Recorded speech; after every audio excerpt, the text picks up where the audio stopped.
I don't need this, bad thing in my life that just sucks energy and it doesn't do any good, and so learning to get rid of that too. And I don't know about you, if you went home after some of these trips and just started throwing away stuff in your house, but I do that. It's like, I don't need this junk.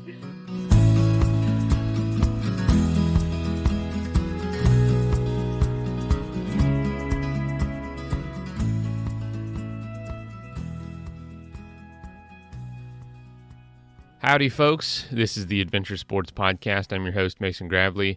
Today's episode is a throwback to a couple years ago when we talked to Jessica Dixie Mills about how she got into thru-hiking. And she's well known on YouTube, so I encourage you to really check out her YouTube channel because that's where she does most of her work. And right now she's thru-hiking the Florida Trail, which is 1,200 miles, and it's best done in winter and in early spring. I think she's done. She's just posting the content now, but it's a really cool video series, really enjoyable, and definitely anyone that hikes the Florida Trail, I always feel like that it's so unexpected, the things they see, because it's not the Florida you see. It's the Florida the true Florida, as I like to call it. But anyway, I encourage you to check that out. But before we jump in, I just want to give a shout out to the Restoration Depot for sponsoring this episode. The Restoration Depot is a fun online community of live classes that you can join with dancing, with drumming, with yoga, with meditation. Learn how to do some of these things, as well as some musical instruments, but learn from an instructor that knows what they're doing and do it all virtually. We can't always go into a place to have a class, but that doesn't mean we can't get a great sense of community and some great interaction in a virtual setting. So I would encourage you to go check out therestorationdepot.com. See when some of the classes are. And again, like I said, these are not pre-recorded classes. These are live classes. You can interact with the instructor. You can ask questions and really learn how to do these things and get we all need that time of peace and relaxation and fun before getting into work, getting into whatever we're doing for the day, or getting into your adventure. If you're out there on an adventure right now. Again, check out therestorationdepot.com to check out those classes and to join one. All right, let's get into this episode.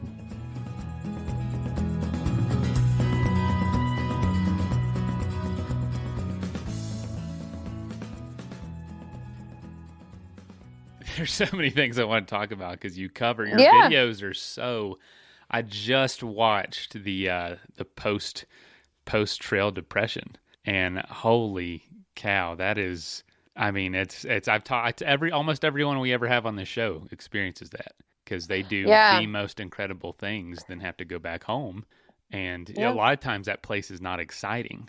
It's the Midwest or some other, just very desolate area that isn't nearly as exciting. I mean, even, there are outdoors activities here. But, I mean, Alabama is not like in the top 10 list of states that I would travel to in the U.S. if I wanted to see something that would blow my mind, So I get it. I read that you're from Florida originally. Yes. Where are you from in Florida? I was born in Melbourne, but I was in West Palm Beach from the ages of like 2 to 14. So when I started high school, I moved up to Alabama. Wow. Totally different world. I'm from Central Florida as well. Yes. We grew up there. Oh, whereabouts? Polk County, Lakeland. Okay. Yep. There's a little town called Frostproof. That's the town I live in. That's a cute name. Yeah, it's a cute little town, and but we're out in Denver now. But I miss Denver. Oh yeah, you lived there too, didn't you? I read that on your website. You miss Denver, huh? I do. I lived in Inglewood. Oh yeah, that's where we moved when we first moved here, right next to Inglewood High School. Oh, okay. I was on Corona Street.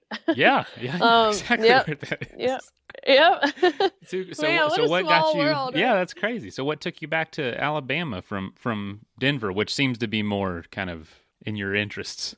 Yeah, the Appalachian Trail. So I was quitting my job. I'm actually sitting here drinking because I was working in the oil field, and so I'm sitting here drinking out of my Halliburton coffee mug right now, and I just love to look at it as I'm doing something that has to do with backpacking, because I gave up that career as an engineer, and especially my job with them was not the job wasn't bad, but the politics and the this is a man's world kind of thing was very real there.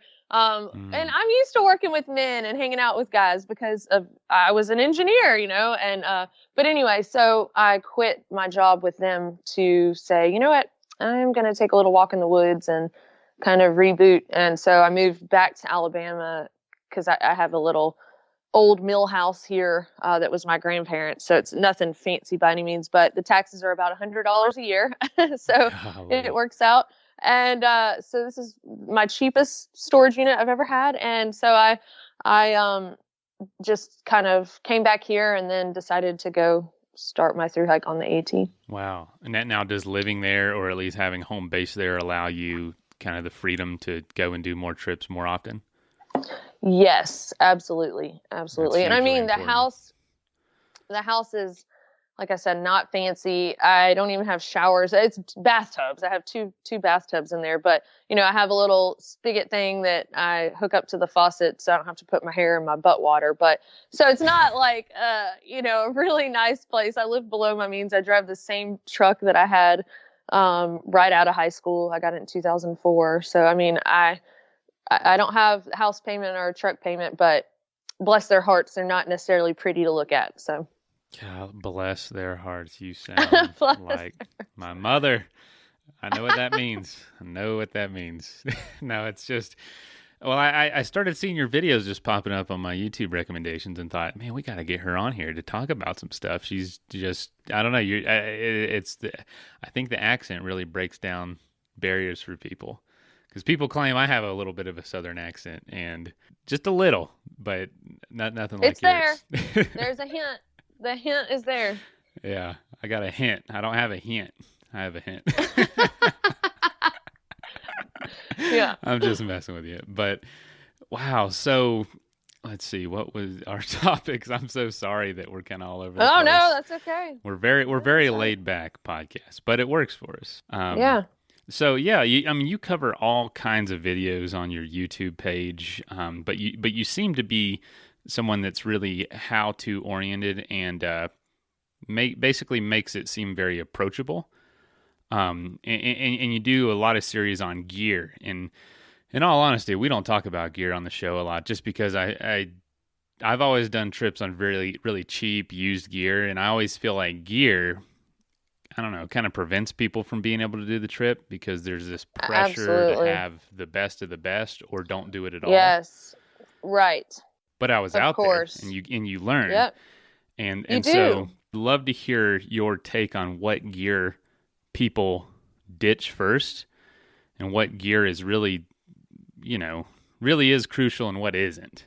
Right. Yeah. I mean, of course, I think the way that, well, now that we have Facebook and all the used gear groups, I think that helps some better gear be a little bit more accessible if you're on a lower budget.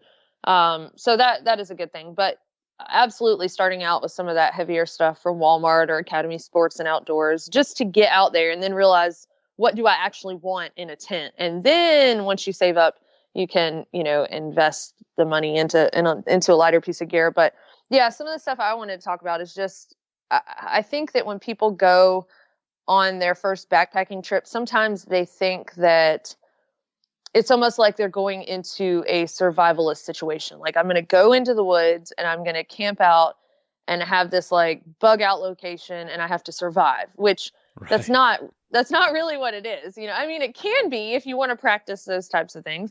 But when you're going on a backpacking trip, you really just need the things to keep you alive and comfortable from point A to point B. And something that I have come to realize over time is that backpacking and thru hiking aren't necessarily the same. Like, not all backpackers are thru hikers, but all thru hikers backpack, I guess, is how it would be worded. So I think that thru hikers are willing to be a bit more uncomfortable for the sake of having lighter weight because they're doing it for such a long period of time. Where when you're going on a weekend trip or a week-long trip, then you might have the mentality of a thru hiker, like, I want to get as many miles in as I can because I want to see everything I can. So you might go on the lighter side. But if you're just, I really want to enjoy more at camp and see a little bit, but take longer breaks and stuff, then fine, you can have more luxury items that weigh down your pack a little bit more. So, but one of the things that I started noticing is there were the same types of items in a hiker box on a thru hike. And so I think that a lot of those items people realize I don't actually need this. I just thought that I would want it while I was out there. So, and I'm sure, if anybody that's been backpacking has probably made, I won't say these mistakes, but carried things that they didn't actually need. So yeah, one of the first things I think that people, well, obviously too much food and too much water the first time you go out there, like way too much, because I think that people pack their fears. But an excessive med kit is definitely something that I've seen in hiker boxes. Just all sorts of medical supplies, oodles and oodles of Band-Aids, because I don't know if you've ever learned, but Band-Aids don't really stay attached very well, especially if you're using them for blisters on your feet. So, a piece of gauze is going to do better with some medical tape, or things like moleskin, even leukotape. But yeah, an excessive med kit. I've seen pack shakedowns done with a nurse who had saline solution in her pack. There have been like gunshot wound kits, just things like that. Gosh. So I think that, if you're just kind of getting into the world of backpacking, I'm not saying that you shouldn't carry some sort of medical supplies. But I think that to help you reduce the weight, that if you look at the common injuries that backpackers will endure while on a trip, and cover just those basics. And then if you're really worried about something detrimental happening, you can always get a personal locator beacon, that you can hit a button and call for help, a spot device in reach, etc., for the bigger, more serious issues, of course. Also, a large knife, like a Rambo knife. It's just like people go out there with swords sometimes, and I'm like, what are you going to do with that? I think that just to be able to cut some summer sausage or whatever is really all you need. Now, with that said, my friend Perk, who is also a Triple Crowner on the CDT, he wanted to carry a Rambo knife. He said, you know what, I'm carrying this because I just want to. But I think just knowing that it's not a necessity is good. And the same thing, like multi-tools. And people get really upset with this one. They're like, I'm taking a multi-tool, you're not stopping me. It's like, you should carry whatever you want to that'll make you feel happy and comfortable, and, not afraid that you're going to not have the things that you need. But I saw a lot of multi-tools getting ditched. Man, saws. Yeah, I guess you don't really need the tools aspect, more of like a knife, potentially. Right. A blade is really probably the most crucial piece of that. Yep. I mean, you don't need a screwdriver, a Phillips head, or a flathead anywhere out there, I don't think. I think the only one time I saw a screwdriver used was somebody was fixing their trekking poles, and they actually did end up needing it. But I'm like, you probably could use the end of your spork or your knife. I know that's a good way to break the tip off of a knife, but that's the only one time in 3 long distance trails that I saw somebody need a screwdriver. So I'm not saying it doesn't happen, right. But he didn't absolutely have to have that one trekking pole. It could have waited till the next town, if he had to. Bear bells. That's something that people might carry one time and then they ditch it. I've actually tried to read some of the studies on that, and it seems like there really is no association with that being something that scares them off. I think just noise in general, but I would drive myself mad with bear bells, and I'm sure all the people around me. Let's see, camp chairs are things, again, it could be a luxury item if it's really small that somebody that's going on a shorter trip might enjoy, but on a longer trek, you can find something, a rock, a log, and people even take those little foam sit pads, to kind of add some cushion back there. How about you? Have you seen any of these things so far that I've... Well, I mean, I'm kind of more of a bike packer. Yeah, so you can do... And I can carry a little bit more, but it's... I don't know if I'm sure you know a lot about it, but it's a lot like backpacking. Very similar gear, just with the bike, and it's trails, roads combination. And man, my first trip, I was that person. I probably had, I bet my bike, just the bike and all the gear was over 100 pounds. And which is crazy. Yeah. I mean, I have Jeez. zero experience with anything with trail riding or backpacking. I was in Right. college and broke as dirt. And I had been camping as a kid, like out of a car. That's it. Man, I had my best friend whose girlfriend at the time, now they're married, but she was a nurse. She gave us a medical, I bet it was like a toolbox that was that was our first aid kit. Oh It my was gosh. probably the Yes. size of a tackle box, like a fishing tackle Yep. box, like a lunch box. And we carried that full of, we probably had 40, 50 saline shots in there. And we ended up Oh my giving God. it all to this RV park like 2 weeks into this trip in Alaska. Yep. We had yoga mats. We had 10 pair of clothes. We had no clue what we were Yes. doing.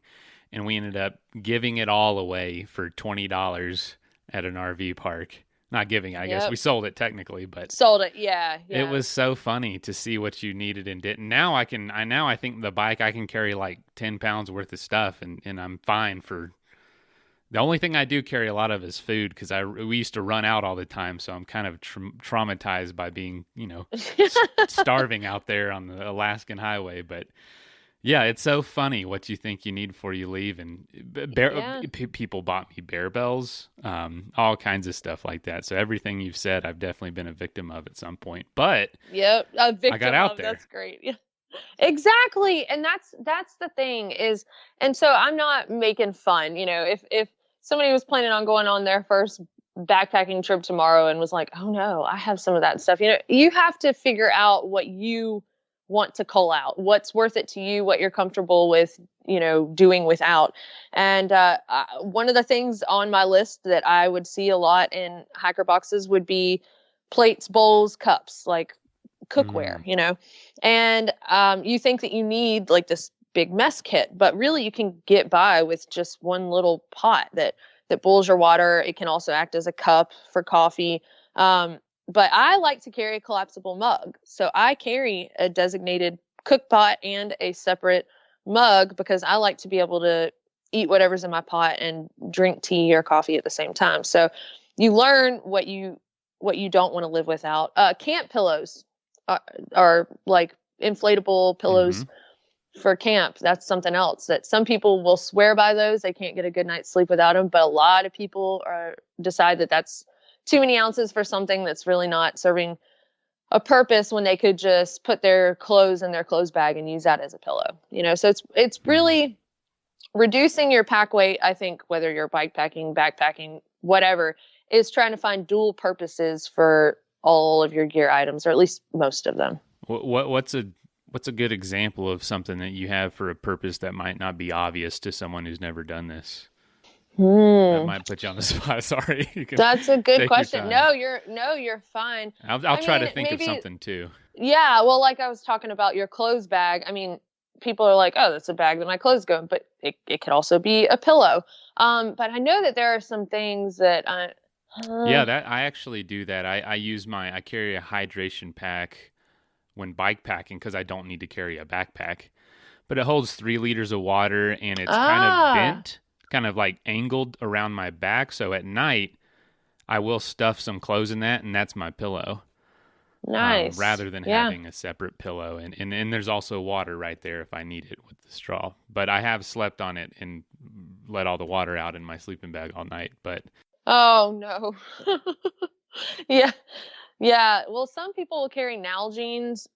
I think that they're, pretty, yes, they're durable, but they're kind of heavy when you could do something like a smart water bottle with a Sawyer squeeze on top of it to filter your water. But, Nalgene's, if you were insistent upon carrying one of those because you were drinking out of a life straw or something like that. Right. I know folks have heated up water and put it at their toe box in their sleeping bag for the night to keep their feet warm. But just having that much water inside my sleeping bag, I couldn't do it. I would be so worried that it would come unscrewed somehow and spill out everywhere. But I've heard of people doing that. I actually do that.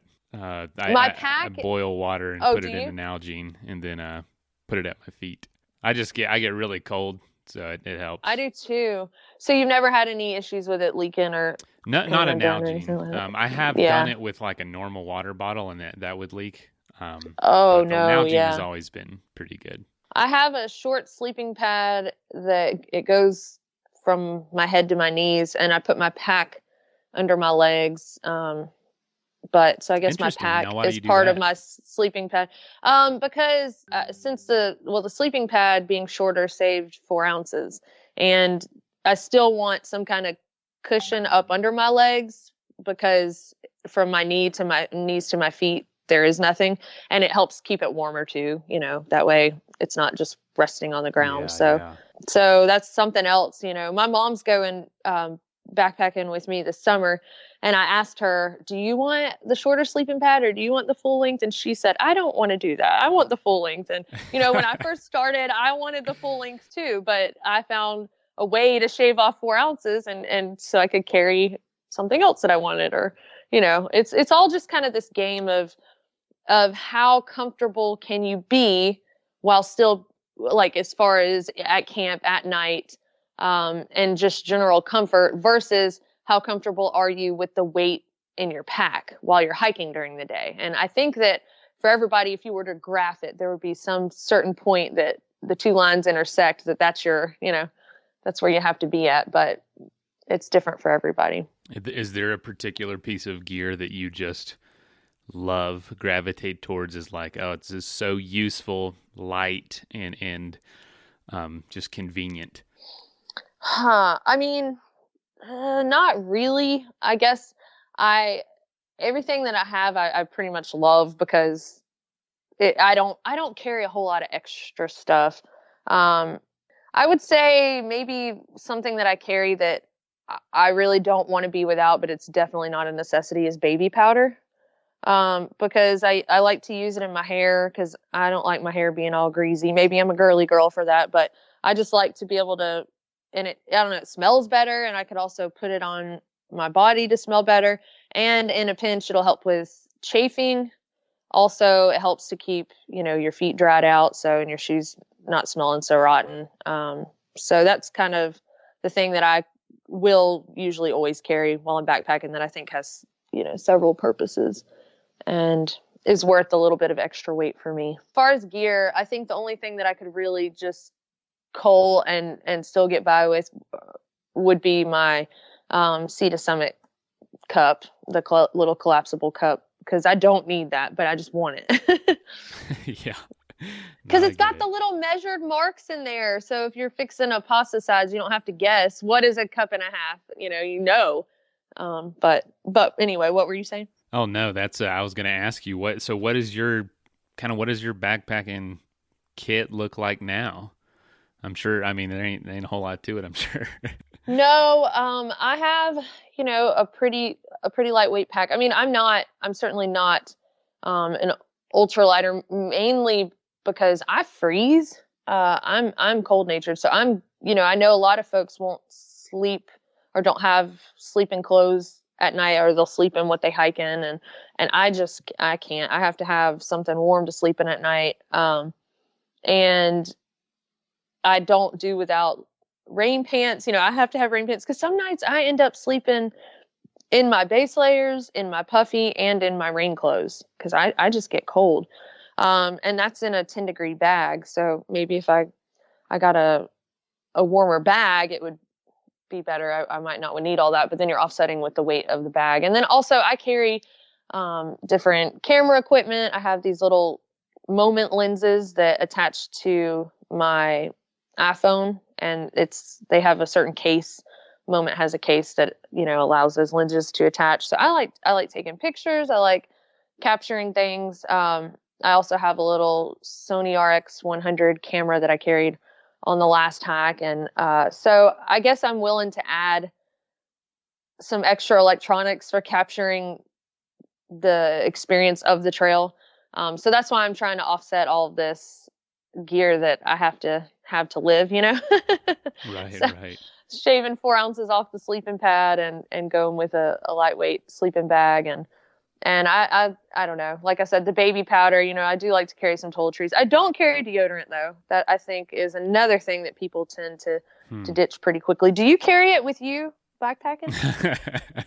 I hardly wear it at home, so heck no on a trail. I don't either. I don't either at all. If I'm going somewhere real fancy, like, I'll go ahead and put on some deodorant. If I'm like, if I have to go to a wedding or a funeral, I guess I won't make those people around me suffer. But otherwise, I really don't wear deodorant anymore. That is too funny. No, I haven't put it on today. I know I feel like I'm being a little too open with my listeners, but last night my wife got home and I'm like, I feel like I stink. And so I put on some deodorant and it was like 8:30 at night. And I was like, what's the point? What's the point now? But yeah, I'm pretty sure she loves you regardless. So, well, when we met, had probably not showered in 2 weeks. So I guess she was kind of set her up for that.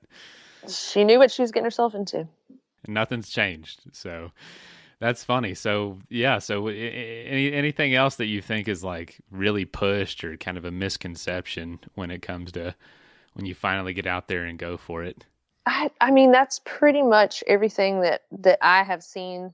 There probably are other things, and it's hard to remember sometimes once you've been doing something for a while, what you didn't know before you started, Yeah. So it's, those are the things that I commonly saw. Also instruments, but as far as anything that people preach, like you have to have this, I would say extras of everything. So a lot of people think that, 2 lighters isn't enough. You need some other type of fire starter, but I have never, and I'm not saying there isn't an instance where that could possibly happen, but you cannot literally prepare for every single thing that could possibly happen to you while you're on trail. You just have to look at the most common things that are likely to happen and kind of prepare for those.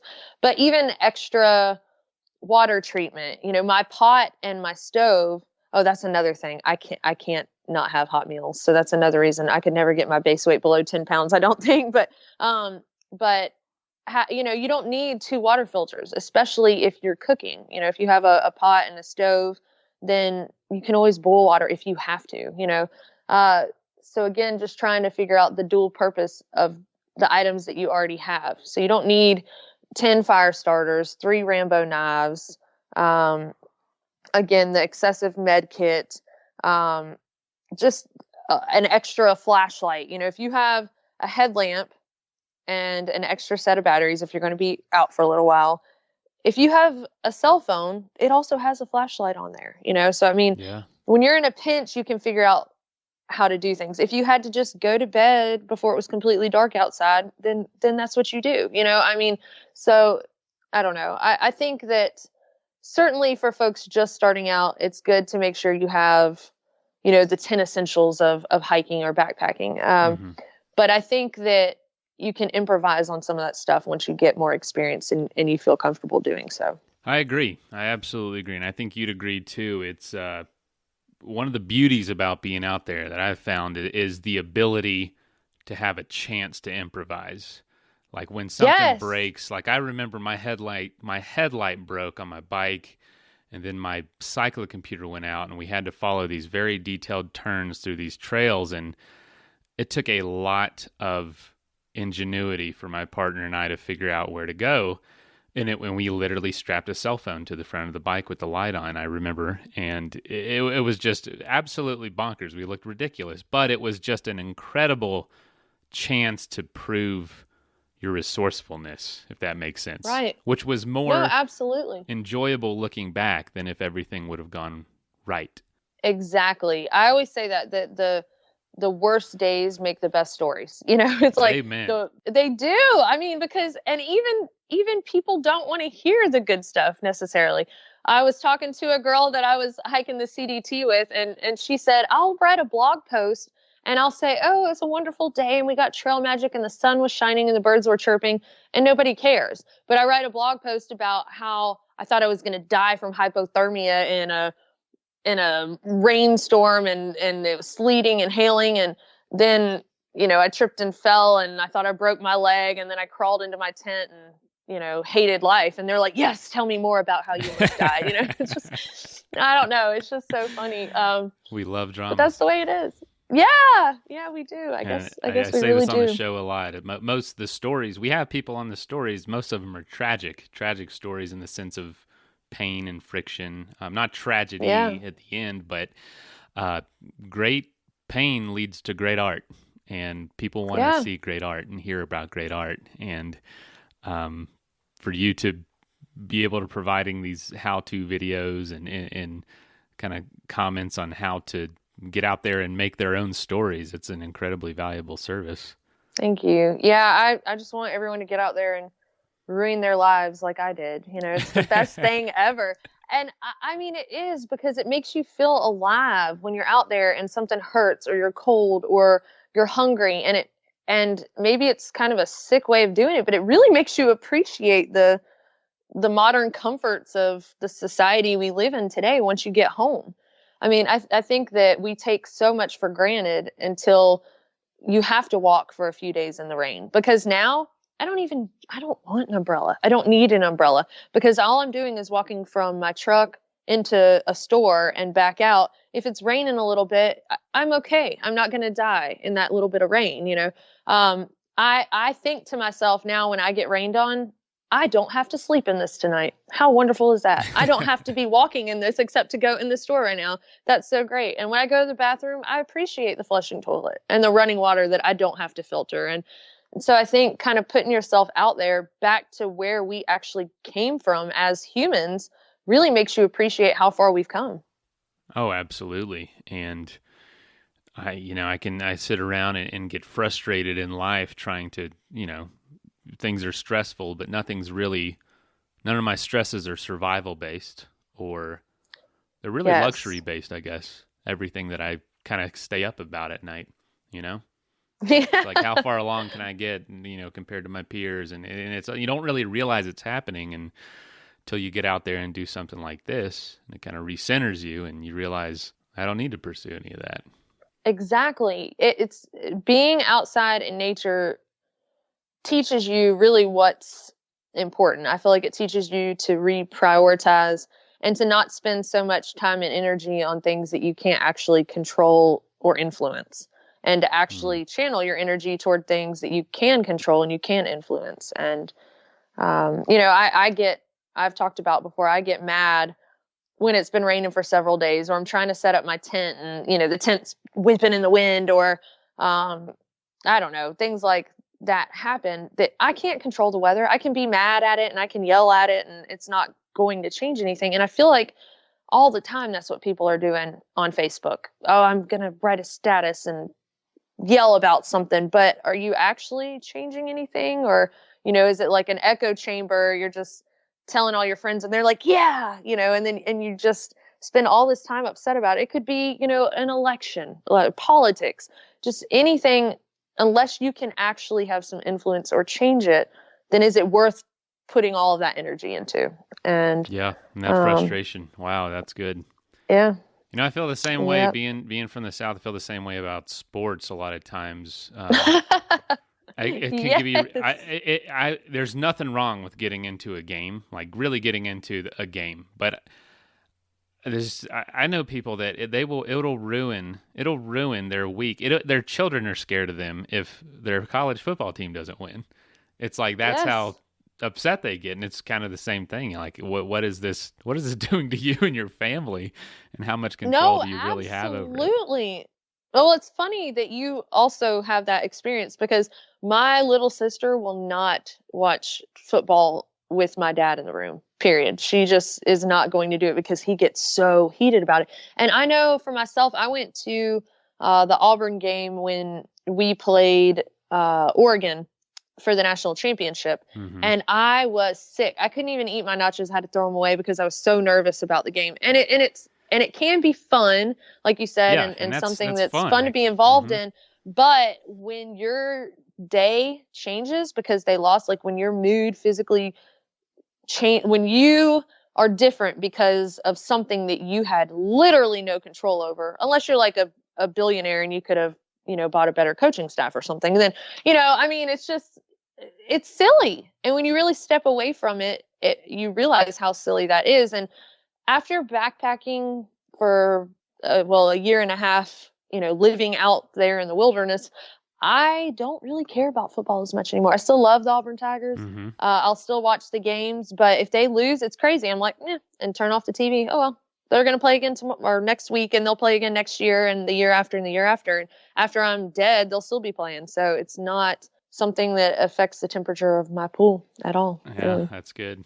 Well, I think too so the stuff that we were talking about, the gear that people tend to cull along the way, I think that spending that time in the outdoors teaches you to cull other things in life too, not just gear, but unnecessary things like that, or even, friendships. Like I found myself after coming back from thru-hiking that if I was in a friendship where it wasn't something where we were like trading energy or trading, like being there for each other and helping each other. Cause, there are those people in life that are just energy suckers, and they just take and take and take from you. And so learning to cull some of that clutter out of your life too. I don't need this, bad thing in my life that just sucks energy and it doesn't do any good, and so learning to get rid of that too. And I don't know about you, if you went home after some of these trips and just started throwing away stuff in your house, but I do that. It's like, I don't need this junk. Hey folks, we're going to listen to some supporters' messages real quick, and then we'll get back to the episode.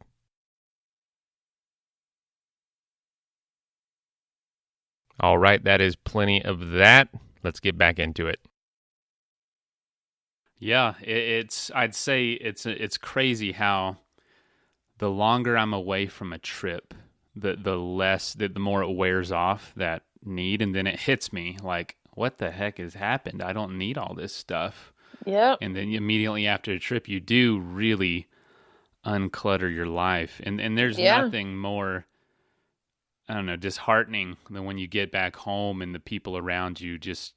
You can't even begin to fathom what you've gone through, and you realize, like, yeah, this person doesn't do anything for, and it feels selfish because, you know what I mean? Like some people... It does sound selfish. Toxicity, I mean, some people I just can't get away from. Like if my brothers are toxic to me, I mean, they're my brothers, or my mother or dad or whatever. Yeah. I mean, there are times where friends and family are going to go through things where they need you and can't, give you much at the time.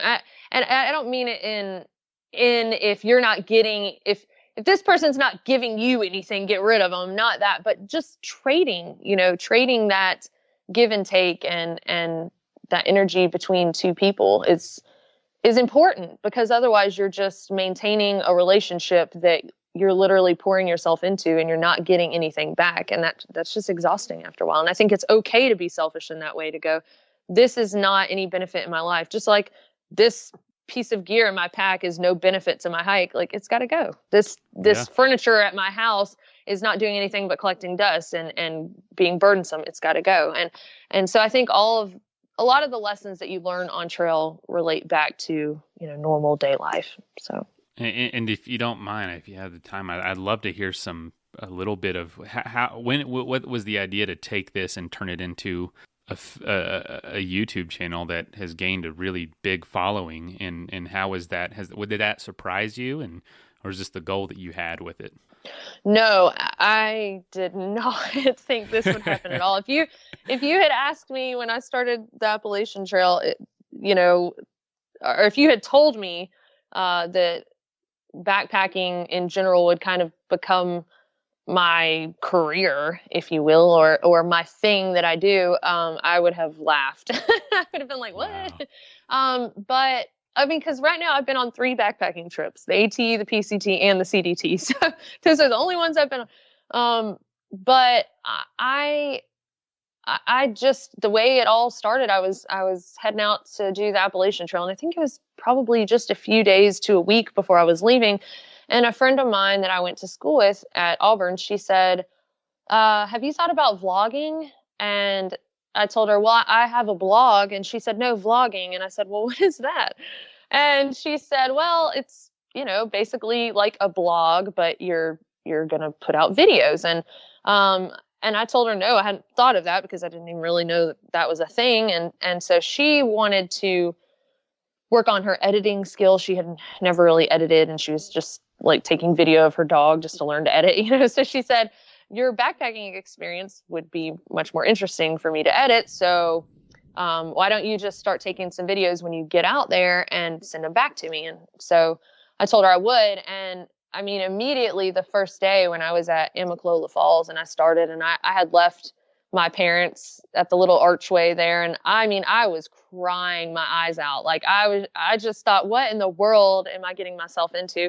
And so I pulled out my phone and I'm like, you know what, I need to document this, because I knew I wanted to document the good and the bad and everything, because I wasn't approaching it like, oh, I'm an expert. I was approaching it like, I have no freaking idea what I'm doing, but hey, y'all can watch this train wreck happen as it does. And honestly, I only thought that my friends and my family would watch the videos. But people started subscribing. And one day while I was out there, the girl called and she said, do you know that you have 1,000 subscribers? And I asked her if that was good. I just said, you know, is that a good number? I really haven't been keeping up with it. And she said, that's pretty good for just starting. And then by the time I was done, I knew I kind of wanted to continue it because I had enjoyed so much capturing the experience and capturing nature. And I knew that there were other people that had been encouraged to get out and go either on weekend trips or to also do a thru hike. And so I just kind of wanted to keep that going, but I wasn't going to video myself driving to my part-time jobs, you know?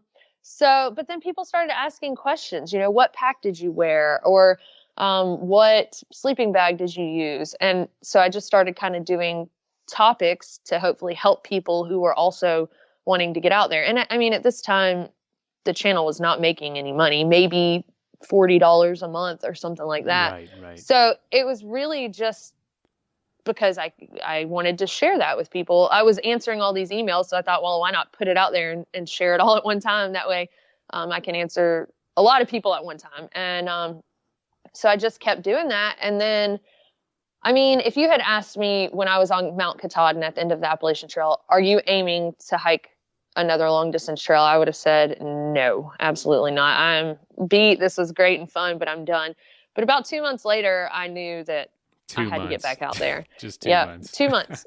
That's 2 months later. Goes. It was by Christmas. I thought I have to get out of this normal life thing again. And it was crazy because when I first got home, I was so full of energy and life and passion for living, and that started slowly disappearing. And it's like I needed that fix again to get back out to the trail. And so I did. And then after the PCT, it started to become more of, okay, this is my job now. And I think I can actually make this something that I can continue to do, and, you know, it'll pay for itself. So, and so that's kind of how it happened. It was all kind of by accident and just me wanting to share information that I had learned. And then now it's what I do. It's just crazy. It's really cool though. We live in an amazing time where you can turn, I mean, I know it sounds so cliche. You can, you know, chase your passion or live your passion and chase your dreams, but you really can. And if it's something that you're doing anyway, just finding a way to make it maintain itself, I think. Yeah. And with technology, I mean, you can do anything. I mean, there's a girl on Instagram that smashes bread with her face, and she's got like a huge following. It's crazy. World full of talent, isn't there? Yeah. Yes.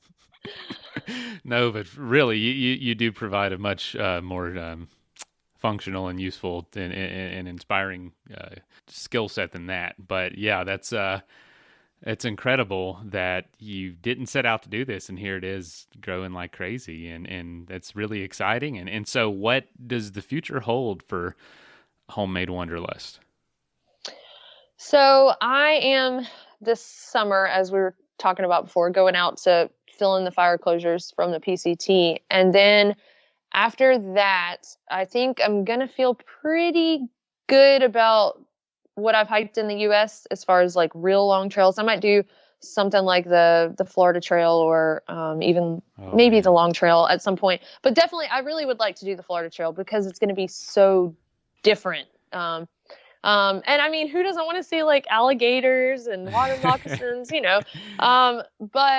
But after that, after the PCT this fall, I'm going to do the Camino de Santiago, and I'm still not exactly sure which route, but I'm doing that with my sister, and that's in Spain. So that'll be my first international type backpacking trip. Now it's quite different. I'll be staying in hostels and getting to drink wine and eat real food. You kind of hike from town to town, more or less. But my 19-year-old sister, she, I don't have children right now. I'll be 33 next month. And so my much younger siblings are kind of like the children I don't have. And I didn't get my passport until I was nearly 30 years old. So it's kind of like I want more for them, kind of the way a parent would, I guess. And so I'm so excited to be able to take her on a trip. And she isn't necessarily one to want to do the full-on wilderness experience, but she would do something like that. So getting her out there and having somebody to share that with will be really cool. And then after that, my next international type thing would be the TA in New Zealand. That's something that I really want to try. So I think I'm going to start broadening some horizons there, but I'm not going to just stop with backpacking. I think doing something like floating the Mississippi would be really cool, or even some bike trips also. So especially if I start having some kids, I'd love to be able to adventure with them. And yeah, I mean, I would. It's getting married and having children is one of those things that, you can't go, I think next year in June, I'll go ahead and have some kids or what, you know what I mean? It's not like something you can plan for, but it doesn't necessarily happen like you want it to. So, that's always been something that I would like to happen, but it kind of hasn't yet. So it is what it is, but it is what it yeah. is. No, that's cool. Now we talked to a guy who's done, I think, 2 of the 3 Triple Crowns and a bunch of the really lesser known through hikes, like the Great Plains Trail, and then the one that goes cross country in the northern part of the country. The North Country Trail? Yes. Yes. Okay. He did that. Was his name Strider? Strider. Yeah, we talked to him a couple weeks ago, and yeah, he said the Florida Trail was his favorite. And really? I was like, what? How is that possible? Is so... He did the Pacific Northwest Trail and everything. And I was just like, man, what? I said, why? He's like, I guess it was just so unexpected, the things you would see. And I just totally blew my mind. And I don't know. I feel like he was lying to me, to be honest. Or just, wanted to say something really out of the box. But I don't know. We're all kind of self-loathing. Like all these people that do things like we do and make ourselves suffer. I'm like, what is wrong with us actually? So I think right. The ones that the areas that you suffer the most seem to be the most rewarding or something. You grow from them the most. So maybe that's what it is. I don't know. But I think it's, you expect a place to be really good, and it is. And so it doesn't surprise you. But when you expect a place to be terrible and it's actually pretty good, the sway in that expectation just blows your mind. You know what I'm saying? That is, because I would never hike the PCT and expect it to be terrible. I would be like, this is going to be epic. And it would be. The Florida Trail, I do not expect that. And if it was, I would be pretty shocked.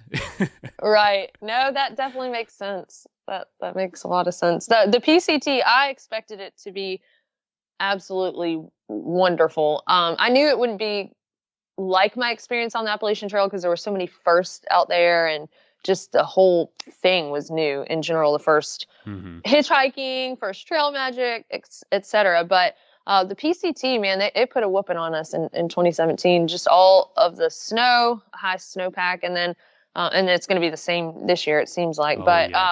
Yes, and then all the fires, and then the snow again before I finished, and I was like, I'm done with you, But so I'm excited to get out there this summer and see some of the areas again, and hopefully do some trail magic for the thru hikers, and just kind of come to peace with the PCT and tell it I still love it, But yeah, so that's Well, this is great. Well, I really appreciate you being on and taking some time. I'm sorry that I did not organize a very clean flow in the conversation. I just I think it was great. We just kind of started having a conversation. I feel like that's better sometimes anyway. It's more natural rather than bullet points anyway. So it's all good.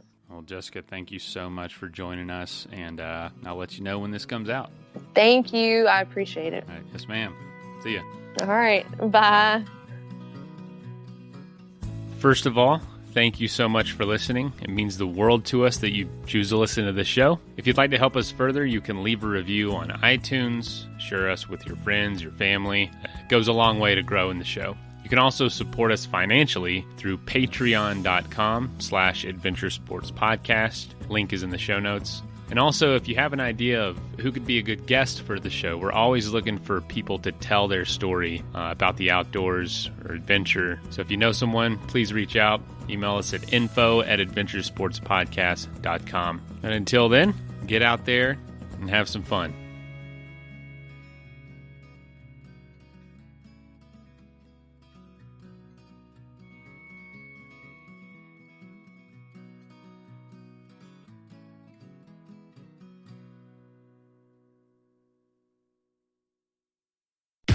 Finally, a bed that senses snoring and automatically responds.